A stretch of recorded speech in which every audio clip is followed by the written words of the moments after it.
Hi everyone, welcome to Talks at Google. Today it's my pleasure to introduce Justin Lin and John Cho for Star Trek Beyond.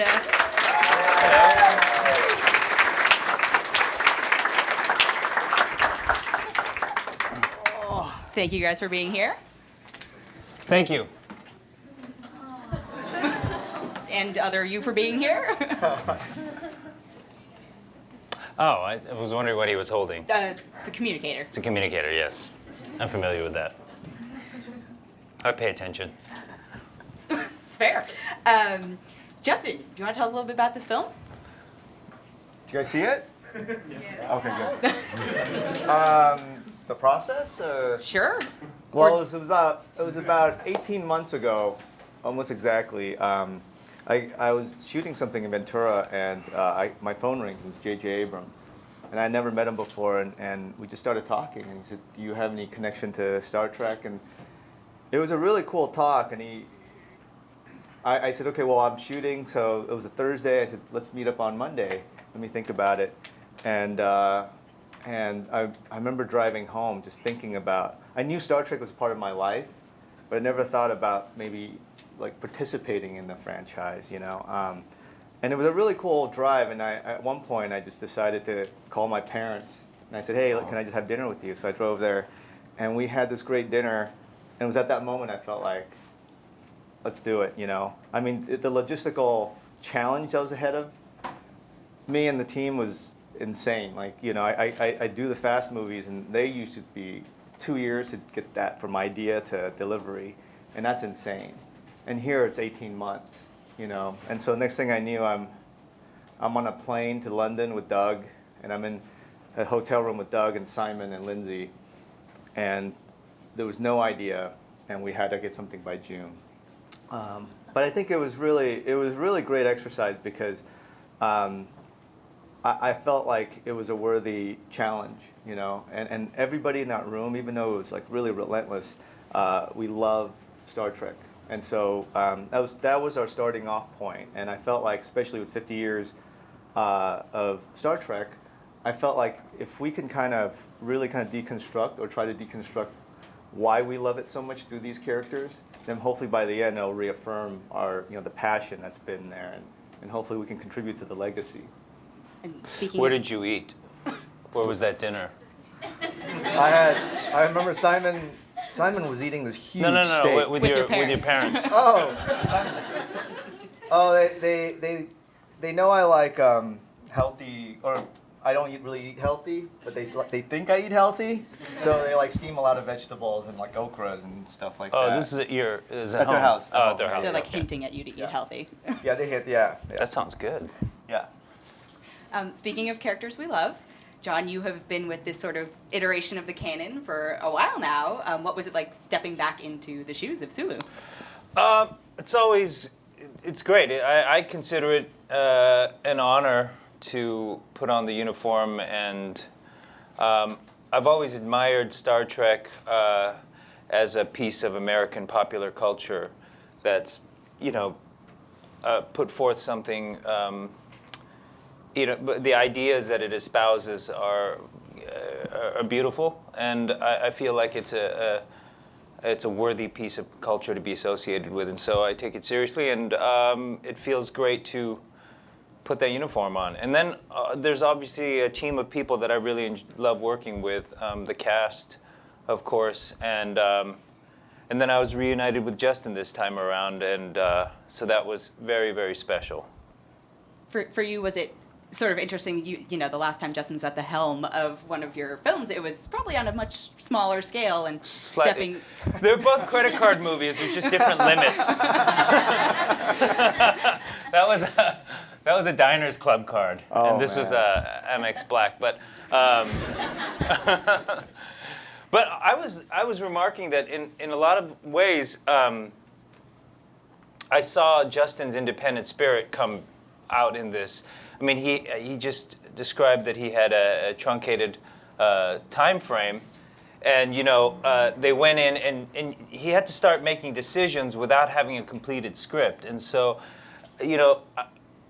just from when we when we had that initial meeting at Paramount, and you were working on stuff, and then I could see the gears going, and you were making gut moves, you know, and think, well, I know that we have to do this. That's what I feel, and then we'll have to write around these 3 or 4 decisions that he had made early on, and so, I mean, that's an unusual way to work at this scale, you know. But it was kind of great seeing what I felt, I mean, from my vantage point, was sort of an independent spirit, an improvisational spirit, colliding with this giant thing.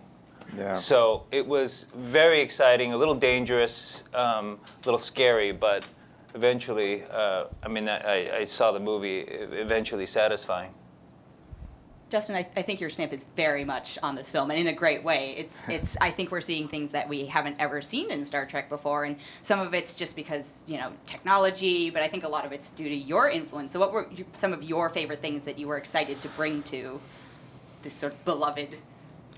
It's funny because I grew up engaged in, you know, my parents had this little fish and chips restaurant, you know, and they closed at 9, and we'd have family dinner at 10. And, you know, Star Trek came out at 11 back in LA, you know, and my brothers and I would talk our way into staying up with them. And so from 8 to 18, that was our family time. You know, our engagement was on the original series, and every night. And so I remember even as 8 years old, I didn't understand the notion of reruns. So so finally when I saw the episode repeated, you know, it didn't make any sense to me, you know. So it really was a great kind of environment. But I think because my engagement was off of reruns, by the time I saw it like the 4th time, the 5th time, I kind of went into fan fiction mode, you know, because the show is so compelling and fun. But I've always like wondered, well, what happens to Sulu and Chekhov when they leave the bridge? Do they hang out? Do they like each other? You know, like little things like that. And so, in constructing this movie, that I wanted to at least explore that and at least be able to showcase some of that. You know, and that to me was, aside from all the action and stuff, those for me on a personal level were the most rewarding. Just want to note that I'm pretty sure Sulu's taking a selfie. It's a modern Sulu. The selfie survives into the future. No, I think you hit on it like a great point. Like for me, that's a very shared experience actually, because that was the only thing we were allowed to watch growing up is Star Trek or Sesame Street, which creates a very weird like sense of what the television landscape is as a kid. I was, you know, the first time I started thinking about.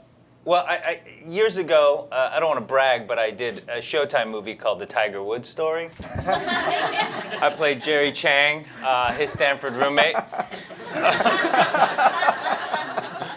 And did a lot of research. But LeVar Burton directed that movie, and I remember being really, really impressed because he was in Roots, Reading Rainbow, and Star Trek, and I was like, this guy is making a mark on American culture, and I meant very seriously, you know. And anyway, so it dovetails into my admiration for the franchise. But I think it's the same. It's like there are only so many things in our lifetimes that have this level of impact on such like a global scale, and like I just think Star Trek is one of those things that speaks to everyone. I think everyone identifies with a different thing in it. You know, for some of us here, we are at Google. I'm sure a lot of people are like, oh, tech and TV. Yeah, like right. Star Trek has inspired so much of real technology. Yeah.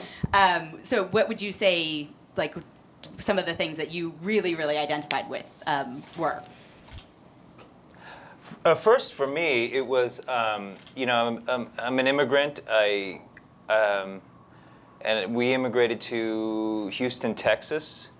And as a kid, I'm watching this show in the early 80s. There just wasn't anyone else on television that looked like me. You know, except for like Kung Fu Theater, whose disappearance I bemoan. But aside from that, it was George, and he was cast in a heroic light, if limited. You know, on the show, it was heroic. He was on a spaceship, and so that was just momentous for me. And I didn't realize how important it was until really later. But that's my first memory of it. Yeah, and for me, I remember we had just immigrated also to the States, and it was just my parents and me and my two brothers, and it was a bit scary trying to, like, you're halfway around the world and you have to learn the English, new language and everything, but I remember kind of watching Star Trek and realizing that family kind of goes beyond blood. It's a group of people coming together, going through this shared journey, and that really had a really very powerful kind of imprint on me. Yeah, and I think it's an ideal that we're still struggling with sort of working towards, but it's nice to have a Star Trek movie coming out now. We're not in the greatest of times, and it's nice to sort of have a reminder of, I think this film does a good job of being like, it's like hope, there's hope. John, I want to go back a little bit to something you've just said is, I think the Asian representation, like, I don't want to go too much into it, but, starring John Cho was such an exciting thing to see because it's like, and you're starring in this, it's nice to have you continuing that mantle, and I think it's... Oh, thanks. I will ask myself a question. How did you feel? Yeah, it was crazy. Which is an example of, I'm not just kissing ass because I'm at Google, but it was like a strange moment of populist expression that happened online, I don't know, if that could have happened in 1990, I'm assuming not. Or how it would have happened in 1990, obviously. So it was brilliant. It was simple, and I always thought it was interesting that guy used the tools of movie makers. Which sometimes, if you go to the American film market, they'll just have a poster of Stephen Dorff on a jet ski, and it's called Terminal Snow. And the script isn't written yet, and some Russian guy will plunk down, $7 million, and say, okay, write me the script. I mean, they present the poster before they write the screenplay, and because it's a really effective way to sell an idea, and the starring John Cho thing was just a bunch of really well done posters that got people talking. The most interesting, I read an interview with the guy William Yu who started it, and he said. The most interesting thing he said was, if you find this funny, you should ask yourself why.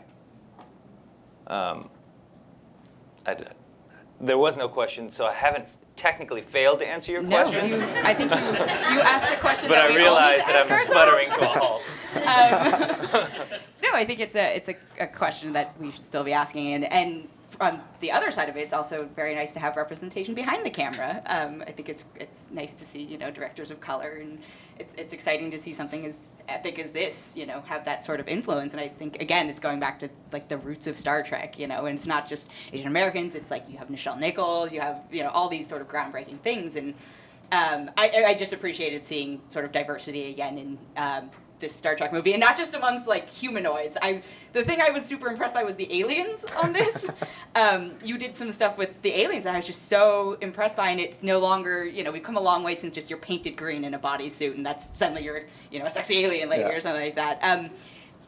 Did you always know that you wanted to include such like a wide berth of? Oh yeah, I mean that was one of the perks of the job, and Joe Harlow, who did such an amazing job. I mean. As soon as I signed on, we were looking at different creatures. We're looking at the history of Trek, and especially with Krall, like Idris Elba's character. It was really interesting because we really wanted that design to embody 50 years of Trek creatures. So because the nature, there's a twist, you guys, but the whole thing is that we wanted to make sure that as we were designing it, we were very mindful of the history, but. I also feel like the aesthetic now with filmmaking, we have more tools now than ever in cinema, and it's especially with like visual effects and CG, it really kind of has evolved to its own aesthetic, and it was cool to kind of try. One of the goals was to bring this tactile nature back into film. So it was really cool to go in the shops and we're like molding it and stuff, and you actually can feel and touch and build these characters. It was a lot of fun. And John, for you, was having like it visually showed that like the sort of nature of like, hey, there are a lot more buttons this time than are just like pads. Like for you, did that help you even more get into this sort of further iteration of Sulu? I don't prepare that much. Or I'm not that serious of an actor. But yes, I mean that the Enterprise is like a very maybe it's because of all the mythology surrounding it and all the culture surrounding it that's like it's an obviously recognizable piece. It's very cathedral-like for me, you know, and then. So it's something I've known. It's something very familiar, and then to come on the new bridge is strange because it's new and old, and that bridge is it's very easy to pretend there. And I'm an actor with limited range, so I need as much help as possible, and everything seems to do something, or you can believe that it does something. So. No, I was impressed though. I mean, I'm the newbie here, and when I walked on, seeing you and Anton and everybody, it's like they just go into it and they're in that mode. I believed it. I believed it. Thanks, buddy. Yeah.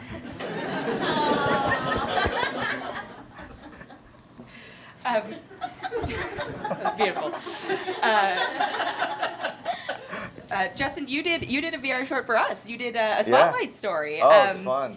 Was there anything sort of you learned from that you brought to Star Trek with you, or? Well, what I loved about that experience was I wanted to be fully immersive, and a lot of times, you know, I feel like as a filmmaker, I'm always looking for areas to improve and try to grow every day, you know. And with the fast movies, that aesthetic was something that it was out of practical interaction, you know. Like I would come up with crazy ideas, and I would have all these great people, best crafts people around the world come in and try to make it happen. Like, but there'll be like the weirdest little thing where I'm like, okay, the car's gonna crash, it's gonna land, and I want to land on this roof, and they'd never land on the roof, never, you know. So like editing always kind of like you always end up doing 1 or 2 extra cuts, and the thing doing the VR was I really wanted to challenge, you know, because it was gonna be live action, and to do it with no cuts, that took a lot of prep, a lot of people coming together to bring that to life, you know. And the thing that I learned about that is there's some really fucking talented people in this world. So if you can think it, everyone's going to come, and that passion just drives it. It was so inspiring because, you know, I mean, if you really think about it, live action, going, like, lights cast shadow, and yet how are you going to do 360? But, like, if you just have an idea and you present it out there, it's amazing how, like, a group of people come together and make that come into reality, you know. And so I really appreciated, you know, I felt like I was in like crazy editing world for a while, which is my own doing, and I really love that experience because there was no cuts, you know. So that really dovetailed into this film where there were a lot of moments where I think also because the cast is so great, you know, where I can just let the camera flow, and there's a sincerity about that, you know. I think edits are great, but it's cheating, you know, and so to be able to get that and to be able to have that kind of control it was pretty amazing. Speaking of the cast, so I have to ask about the dub smash thing. Who started that? It officially started with, if you don't know, we just have been, do you know the app Dub Smash? Yeah. No, it's a lip syncing app, and so Zoe started it, Zoe Saldana started it, and it got really out of hand, and we spent all our time doing it. And then we had a Dub Smash crisis because we were texting them to one another, and the weekend we really started in earnest, I think we'd done like 80 altogether. Oh my God. And there was on this super long text chain, except Krall Urban was not, who plays Bones, was not texting back, and which was weird because it was like very him. And when he came back to work that Monday, we said, where you been? It's Dub Smash. We're Dub Smash. And he was like, what are you talking about? And we realized that we had been texting an old number of his to a production cell phone that he had while shooting the last movie, and it had been going to a landscape architect in Los Angeles. And we were very scared because, Sophia was doing stuff in makeup, full hair and makeup, and there's a lot of secrecy around these movies, and we're revealing everything. There's a lot of evidence. And anyway, so it turned out it was, So we thought that Krall was effing with us, and but it turned out he was real, and we had to call him this man and beg him not to sell these things. He was very cool, and did he not participate back? Because that would have been the ultimate. I hope we sent him a bottle of scotch or something. But. We'll take audience questions in a minute if folks want to line up. Okay, I have some sort of rapid fire questions for you guys, for both of you. For you in real life, not relating to any character you may have played, engineering, science, or security department? Red shirt, yellow shirt, or blue shirt? Engineering, science. Science? Science. Is there an arts department? We'll have to look into that one. If you had to be one alien species within Star Trek, what would it be? I would love to be strong and like a Klingon. Okay. That sounds good, Klingon. Okay. Yeah. What's one piece of technology from the Star Trek universe you'd like to see realized sooner rather than later? Like a holodeck, replicators, warp drives? I mean, So, the food stuff, right? Like Replicators? replicator, Yeah. right? That's pretty cool. so you get your Chick-fil-A in space Chick-fil-A and sushi, guys. You gotta try that. together? We survived post-production on Chick-fil-A and sushi. It's Sounds the best combo. healthy. It sounds really healthy. Would you rather deal with the mirror, mirror alternative universe version of yourself or a tribble infestation? Mirror, tribble. That's there's something about masses of something that's very nightmarish to me. Yeah, bumps. I'm scared of bumps. Okay. Who from the cast do you think is actually most qualified to run a starship? Wow. Simon. Simon probably, yeah. Yeah. But the thing with Zach is he's so believable. Like Yeah. He when he jokes around, like it takes me like 10 seconds to even laugh because I realize that it's Zach and not Spock. Yeah. Like he'll show up on set and he has a banjo because he's always practicing his banjo. So I'm like, why is Spock holding a banjo? I still have a hard time getting used to. That's certainly something that would probably be very visually disconcerting. Well, speaking of that, the internet's kind of an interesting place for fandom, and what's probably the most unique piece of fan art you've seen? Oh yeah, the Spock Kirk stuff. Oh no, I just. In general, fan fiction gets gay fast. I didn't even mean fiction. I'm sure there's some nice heroic art. Yeah, but I was just noting. Okay, all right. This is going south real fast. Do either of you have like a sort of Kobayashi Maru story where you kind of cheated the system a little and Yeah, this whole film is a Kobayashi. I mean, I'm telling you, when I signed on, I don't know what happened before me, but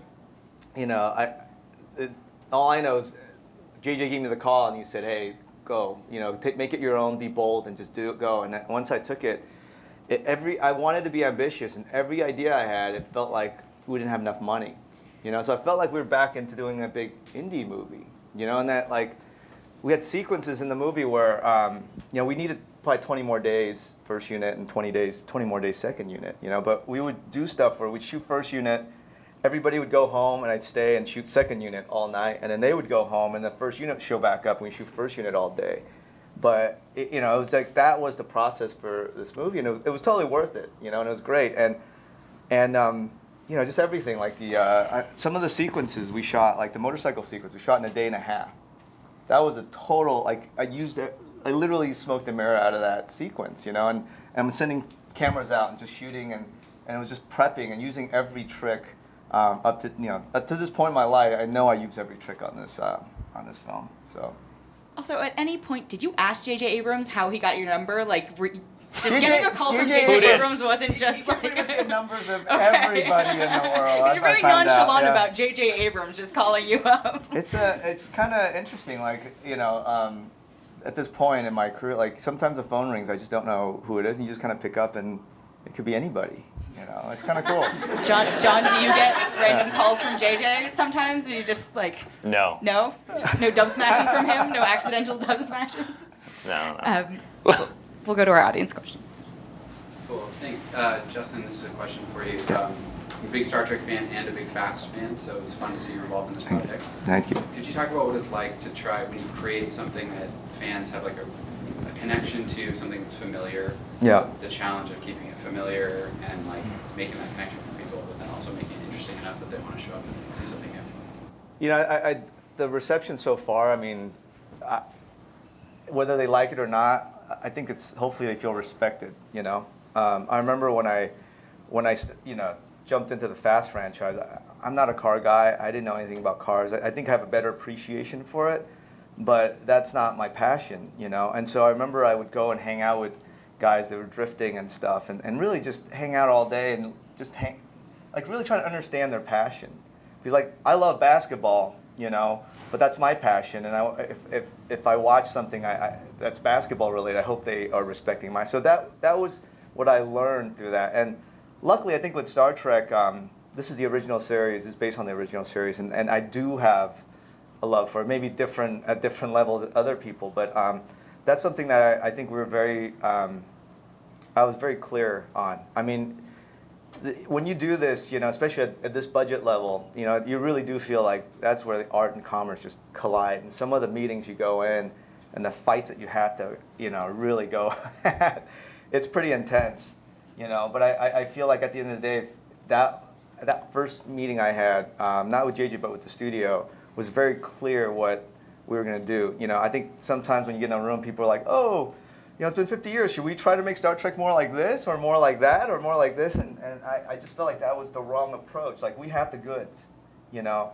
Part of Star Trek's about these great characters. It's about this, you know, really this shared journey and the sense of exploration and discovery, you know. And part of the mandate of Star Trek is to try new things. So I really felt like it was all there. And instead of trying to be something else, like, let's really kind of find it within and really celebrate that. I will amend that by saying, I mean, this is not BS. He did talk about the fans during production all the time, and it was this constant. I mean, it's helpful just on a practical level too. For as an actor, you're pretty self-centered, and I mean like internal. Your focus is internal, and one of the sort of spines he kept coming back to was what would the fans want. And it is this, like, a constant thing that you would hear from Justin. But also not to, I think that they'll be clear too, it's not to pander. It's to try to understand why there's so much passion, you know? Like, again, I come from the fast world, and sometimes people think Fast and Furious just fast cars, good-looking people, and you're like, well, if it's that easy, the studios would make, like, 10 of them every year, you know? But it's not that easy. I think there's an emotional connection that we have, and that's a relationship that's very dear, you know? And I think... but part of that relationship is also sometimes having to put it in uncomfortable places, maybe challenging certain notions. And I think that's part of the fun of being a part of something that's so special. We saw it with the sort of a mix of people who are maybe only familiar with the newer ones and people who've been watching it since whatever. And I think everyone felt like they had a good time. And for those who have been with the characters longer, felt respected and really enjoyed it. And I think there are wonderful little nods to sort of those of us who watched the original series and watched it through, and yet it's still really like inclusive to new audiences. So thank you so much for joining us today. Go see Star Trek. Thank you guys. Easy. Thank you.